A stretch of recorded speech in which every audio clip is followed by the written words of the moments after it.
एक ऐसी देवी जो स्वर्ग में रहती थी, जहां कल्प वृक्ष था, अमृत था, देवताओं का वैभव था, जिनके जल की एक बूंद पापों को धो देती थी, जिनके स्पर्श से मृत आत्माएं मुक्त हो जाती थी, जिनके बारे में भगवान शिव ने खुद कहा था, ये मेरी जटाओं की शोभा है। उनका नाम था गंगा। स्वर्ग की देवी विष्णु के चरणों से जन्मी और शिव की जटाओं में समाई। अब कल्पना कीजिए, इसी देवी ने एक दिन सोचा, मैं शिव को भी बहा ले जाऊंगी, और अपने ही अहंकार में खो गई। इसी देवी के लिए एक राजा ने 3 पीढ़ियों तक तपस्या की, हजारों साल। इसी देवी ने एक दिन 60,000 भटकती आत्माओं को एक ही पल में मुक्त कर दिया। और इसी देवी को एक दिन स्वर्ग की सभा में एक श्राप मिला, जिसने उन्हें धरती पर उतारा, एक राजा की पत्नी बनाया और एक ऐसे पुत्र की मां बनाया जिसे दुनिया भीष्म के नाम से जानती है। आज की इस यात्रा में आप जानेंगे गंगा की वो कहानियां जो ग्रंथों में दबी रह गईं, वो सच्चाइयां जो आपकी अपनी जिंदगी से सीधी जुड़ती हैं। ये उस देवी की गाथा है जिसने स्वर्ग छोड़ा पर हमें कभी नहीं छोड़ा। तो बने रहिए हमारे साथ, क्योंकि आज हम जाएंगे उस यात्रा पर जो स्वर्ग से शुरू होती है। दोस्तों, सबसे पहले बात करते हैं, गंगा देवी थीं कौन? हमारे पुराणों में, खासकर विष्णु पुराण, भागवत पुराण, रामायण, महाभारत और स्कंद पुराण में गंगा का उल्लेख बार बार आता है। ऋग्वेद में गंगा का नाम सबसे पहले लिया गया नदियों में से एक है। लेकिन गंगा सिर्फ नदी नहीं है, वो एक देवी है जो नदी का रूप लेकर हमारे बीच आई। पुराणों के अनुसार गंगा का जन्म भगवान विष्णु के चरणों से हुआ। जब वामन अवतार में विष्णु ने 3 पगों में ब्रह्मांड नापा, तो उनके बाएं पैर के अंगूठे से जो दिव्य जल निकला, वो इतना पवित्र था कि ब्रह्मा जी ने उसे अपने कमंडल में संभाल लिया। वही जल गंगा बनी। सोचिए, जिस जल ने भगवान विष्णु के चरण छुए हों, उसकी पवित्रता का क्या अंदाजा होगा।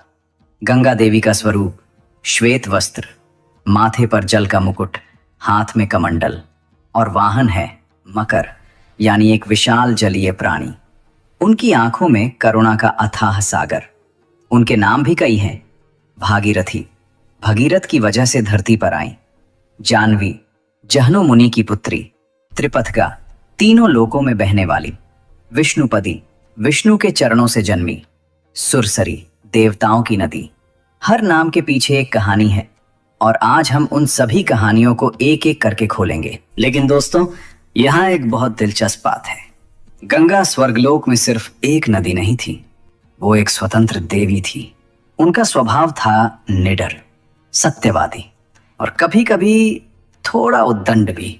देवताओं के बीच उनका सम्मान था, लेकिन वो किसी के अधीन नहीं थी। शिव की पत्नी पार्वती एक बार उनसे ईर्ष्या करती थी, क्योंकि शिव ने गंगा को अपनी जटाओं में स्थान दिया था। ये रिश्ता बहुत गहरा था, बहुत जटिल था, और इसी रिश्ते में छुपा था वो अहंकार जो गंगा को एक बड़ा सबक देगा।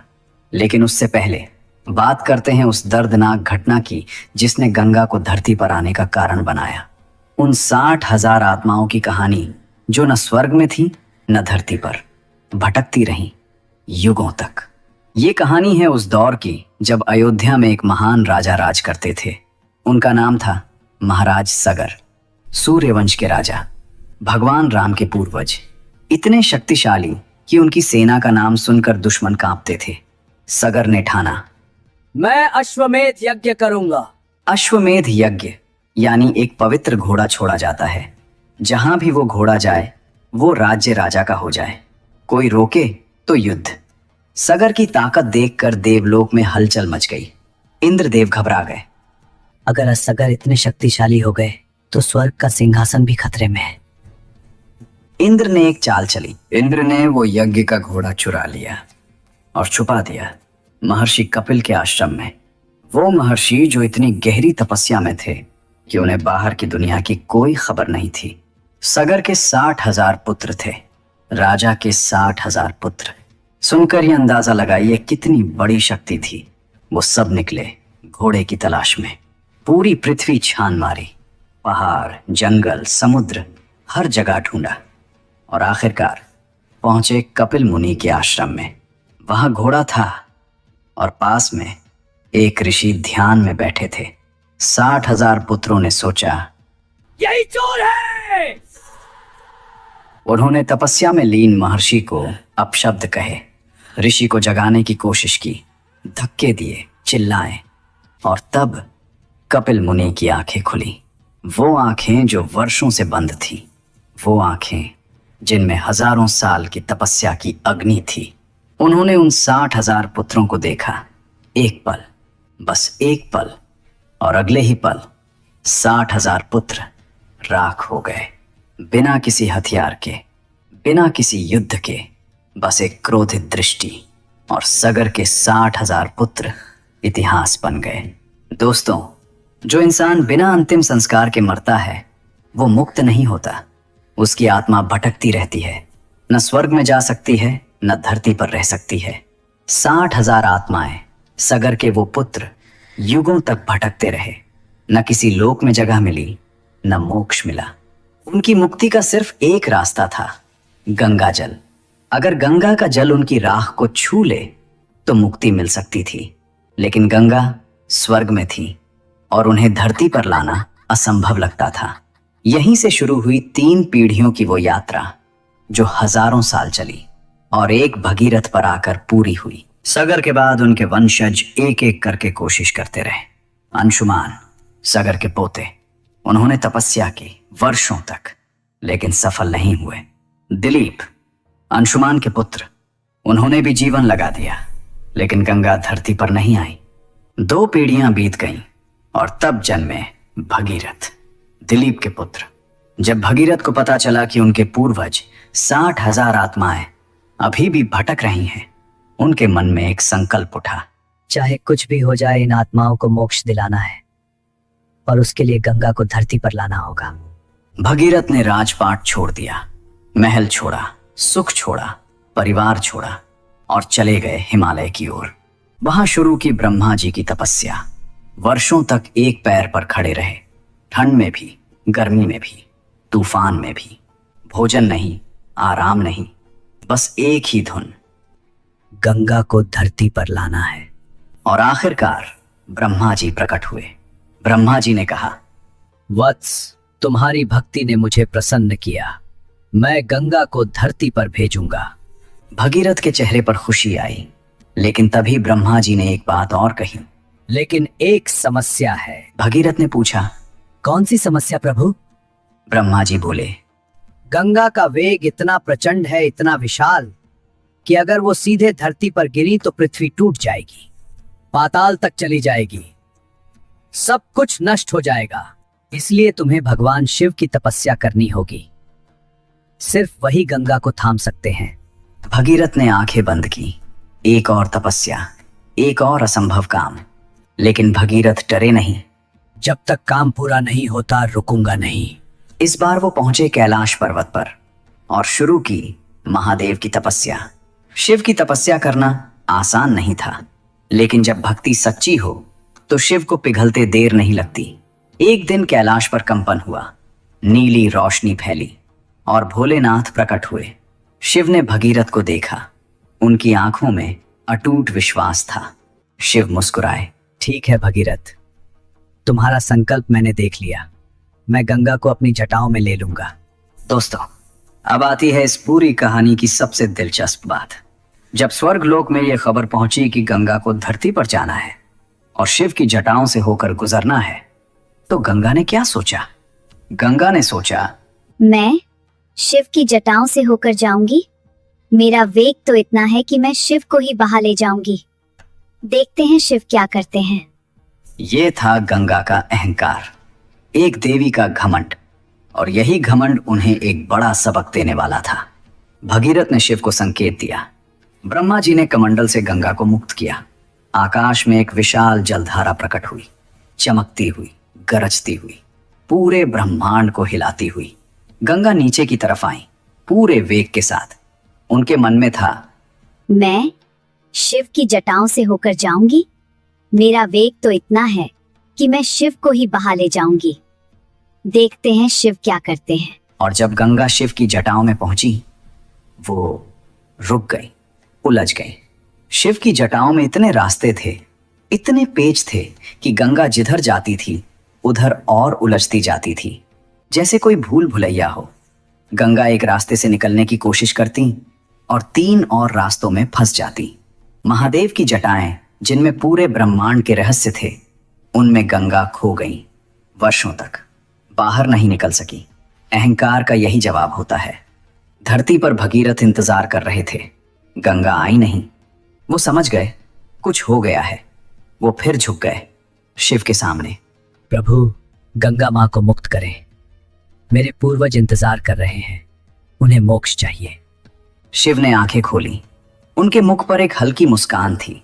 उन्होंने अपनी जटाएं ढीली की, धीरे धीरे, और गंगा निकली। इस बार अहंकार के बिना, इस बार विनम्रता के साथ। शिव की जटाओं ने उन्हें 7 धाराओं में विभाजित किया। 3 स्वर्ग की तरफ, 3 पाताल की तरफ, और एक सीधे भगीरथ के पीछे। धरती पर गंगा का आगमन हो चुका था। भगीरथ आगे चले, रथ पर सवार, राजसी वेश में, और पीछे पीछे बह रही थी गंगा। पहाड़ों से होती हुई, घाटियों से गुजरती हुई, जंगलों को पार करती हुई। जहां जहां गंगा गई वहां जीवन आ गया। सूखी धरती हरी हो गई, पशु पक्षी खुश हो गए, लोग दौड़कर गंगा का जल लेने आए। ये था गंगावतरण, वो पल जो इतिहास बन गया। लेकिन दोस्तों, रास्ते में एक और रुकावट आई, और इस रुकावट ने गंगा को एक नया नाम दिया। महर्षि जाहनु, एक महान तपस्वी, अपने आश्रम में यज्ञ कर रहे थे। गंगा का प्रवाह उनके यज्ञ मंडप की तरफ आने लगा।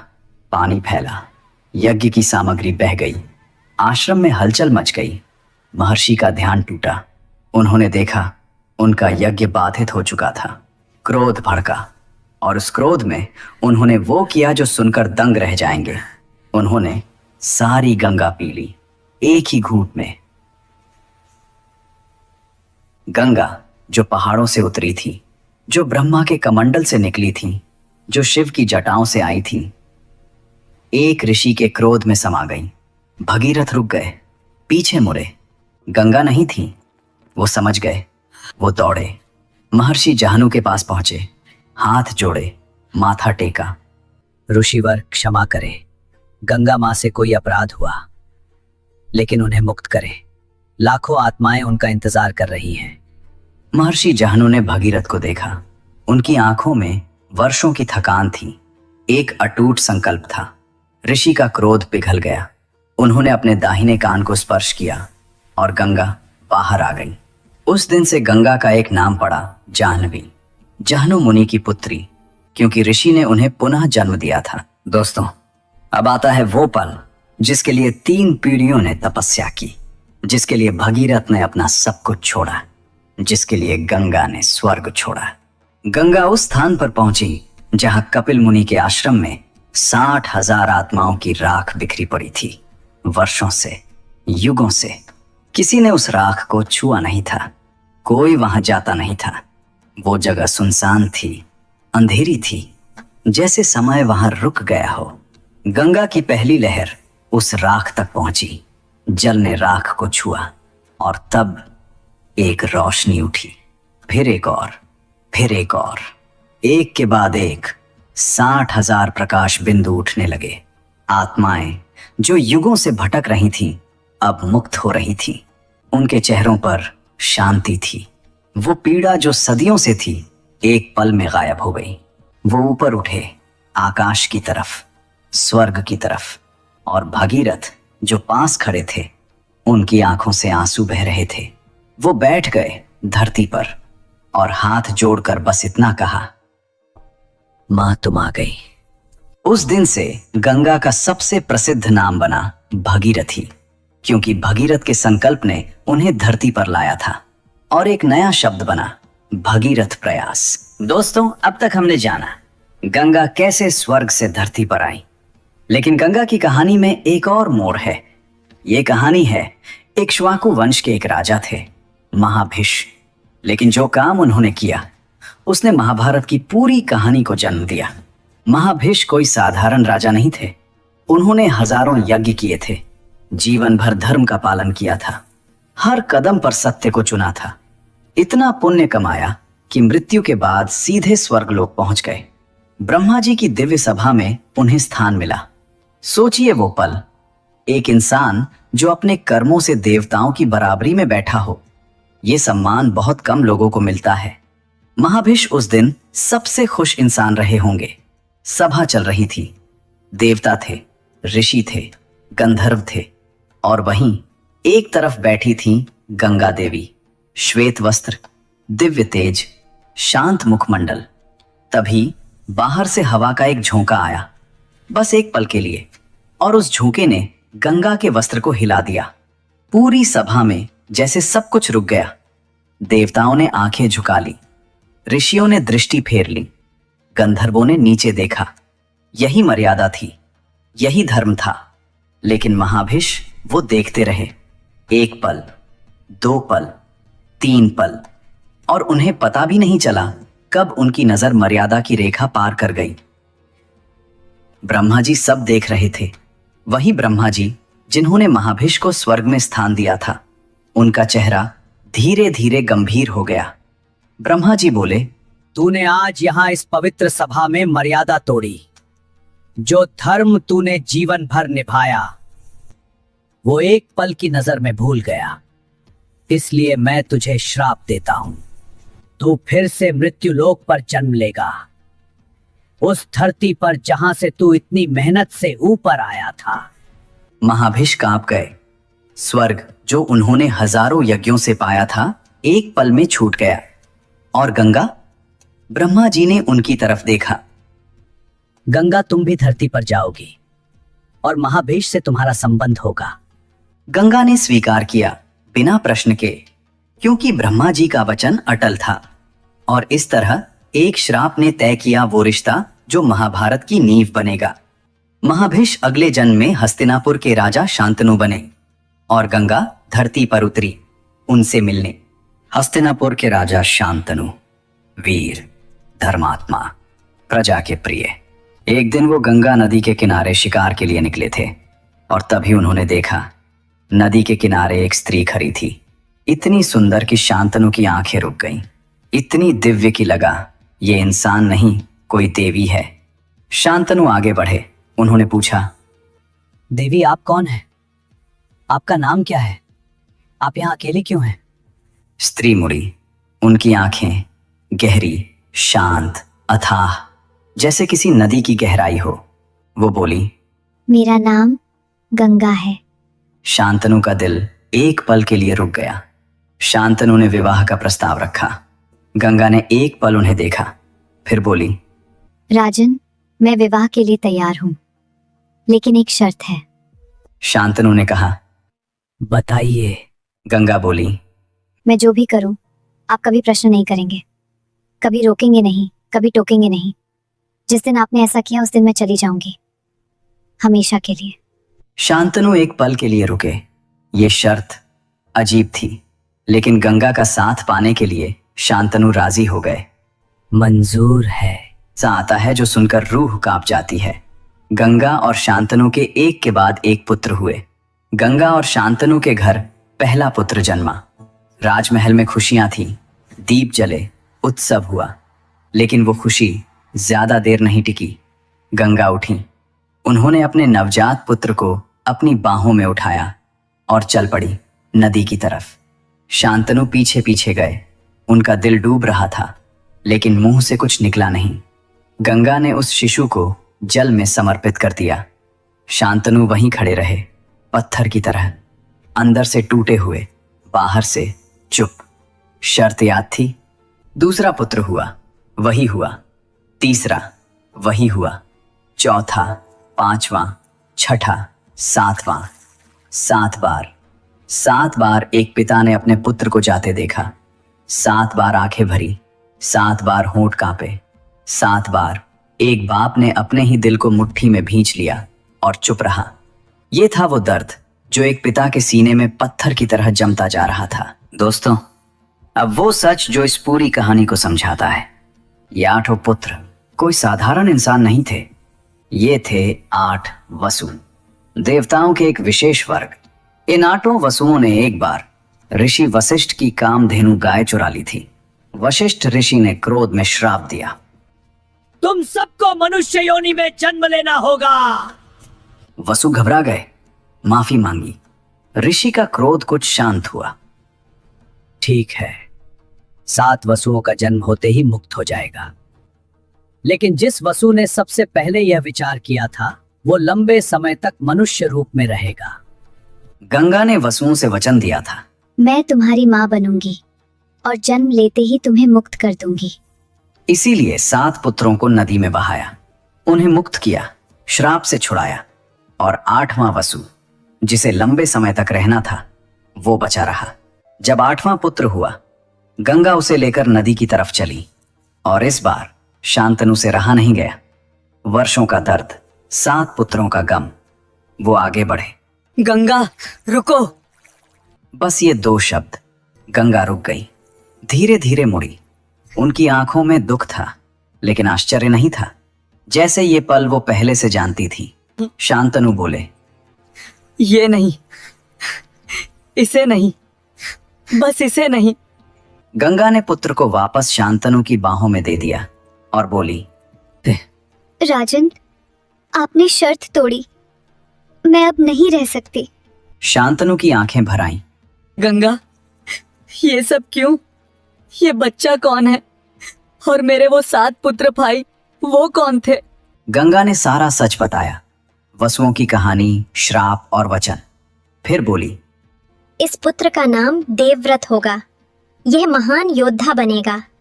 मैं इसे पाल पोस कर बड़ा करूंगी और एक दिन इसे आपको लौटा दूंगी। और अगले पल गंगा नदी में समा गई।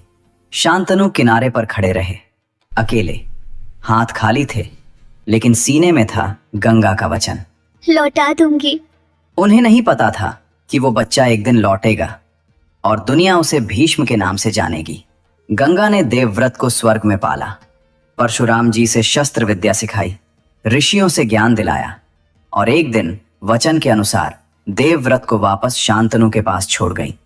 शांतनु ने अपने पुत्र को देखा, उनका सीना गर्व से भर गया। देवव्रत जो आगे चलकर ऐसी प्रतिज्ञा लेगा जो इतिहास में अमर हो जाएगी। मैं कभी विवाह नहीं करूंगा, कभी सिंहासन नहीं लूंगा। इसी भयंकर प्रतिज्ञा के कारण उनका नाम पड़ा भीष्म, भीषण प्रतिज्ञा करने वाले। और उनकी मां थी गंगा, वो देवी जो स्वर्ग से उतरी थी, जिन्होंने एक राजा से विवाह किया, 7 आत्माओं को मुक्त किया। तो दोस्तों, ये थी गंगा देवी की वो अमर गाथा। वो देवी जो विष्णु के चरणों से जन्मी, वो देवी जो शिव की जटाओं में समाई और अहंकार का सबक सीखा, वो देवी जिनके लिए एक भगीरथ ने 3 पीढ़ियों की तपस्या पूरी की, वो देवी जिन्होंने 60,000 आत्माओं को एक ही पल में मुक्त कर दिया, और वो देवी जो एक शाप के कारण धरती पर आई, एक राजा की पत्नी बनी, 7 आत्माओं को मुक्त किया और एक ऐसे पुत्र को जन्म दिया जिसे दुनिया भीष्म के नाम से जानती है। गंगा हमें सिखाती हैं अहंकार, चाहे देवी का हो या इंसान का, हमेशा रोकता है। संकल्प, भगीरथ ने सिखाया कि हार मानने वाले इतिहास नहीं बनाते। सेवा, गंगा ने स्वर्ग छोड़ा सिर्फ इसलिए कि दूसरों को मुक्ति मिल सके। आज भी गंगा बह रही हैं, हजारों साल से, और हर बूंद में वो पवित्रता है, वो करुणा है, वो इतिहास है जो हमने आज जाना। अगर इस कहानी ने आपके मन को छुआ हो तो लाइक जरूर करें और बेल आइकन दबाएं ताकि कोई कहानी छूटे नहीं। अगले वीडियो में मिलते हैं एक और रहस्यमय यात्रा के साथ। तब तक के लिए जय गंगे, जय महादेव, जय श्री हरि।